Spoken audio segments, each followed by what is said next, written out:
Well, very good morning to you, Gareth. Apparently we should be quite worried, and we know that competition is, of course, very rife on the African continent. But then again, we're hearing about all the leaders talking about African integration. So it'll be interesting to see how that plays out, integrating on a competitive level. Joining us now, we've got Mark Bradford, Managing Director at Jones Lang LaSalle, and we're going to talk about commercial property and also growth rates on the African continent. Thank you so very much, Mark, for joining us.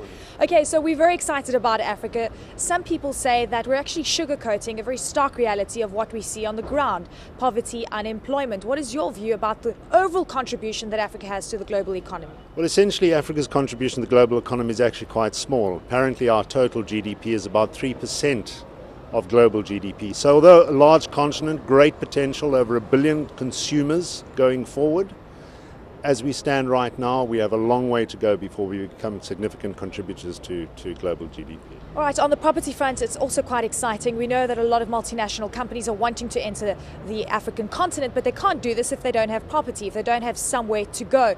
What are the trends right now? The big thing is about transparency. Companies need to know that the environments in which they operate are predictable. At this stage, according to the Jones Lang LaSalle Global Transparency Index, the only country in Africa that is transparent from a property perspective is South Africa. Others are catching up fast.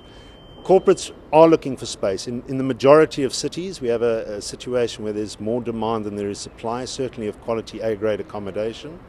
But again, investors are only going to come if they know that they've got security to title of land, if leases mean something, if there's rule of law. So until such time as the various African countries get that together and can promise certainty and compliance to global corporates, we're going to have a little bit of a lag in catching up with the tenant demand. And property is quite interesting because we know that companies come here, they want to set up shop somewhere. They also look at road infrastructure. They see how the consumer can actually reach them. They look at how they can reach their property. So there's a big growth gap lying right there, a big opportunity, but also a challenge.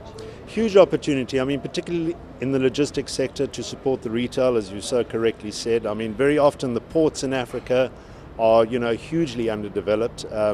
But the issue, quite correctly, is getting the goods from port into the stores, and I'm afraid that's up to the African governments to ensure that they develop the infrastructure adequately.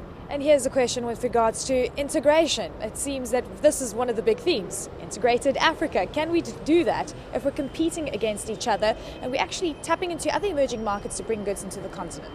We are indeed. Look, I'm not convinced that Africa is going to integrate entirely. I think that's half of the problem. I think the world looks upon it as one continent, whereas in fact it's 54 different countries. But I certainly think there's a lot of room for growth in brand Africa. And what we need to do is we need to brand the continent correctly and make it easier to do business between countries. Let's also just touch on what meetings you've been busy with over the last few days. Are you feeling optimistic? And we know we've got a record number of people here at the World Economic Forum. It's been absolutely fantastic. I mean, I've been spending a lot of time with global corporates, many of whom are out here for the first time, all of whom are very interested in looking at Africa and doing business there. I think this has been a great promotional piece for the continent. Fantastic. Thank you very much for your time. Much appreciated. Joining us there was Mark Bradford, Managing Director at Jones Lang LaSalle, and of course talking about all the optimistic views that are coming through from the World Economic Forum. Gareth, it's back to you in studio. For the moment, thank you very much. Eleni Jokos down in Cape Town at the World Economic Forum on Africa. More from her, of course, throughout today. News that moves. eNCA.com.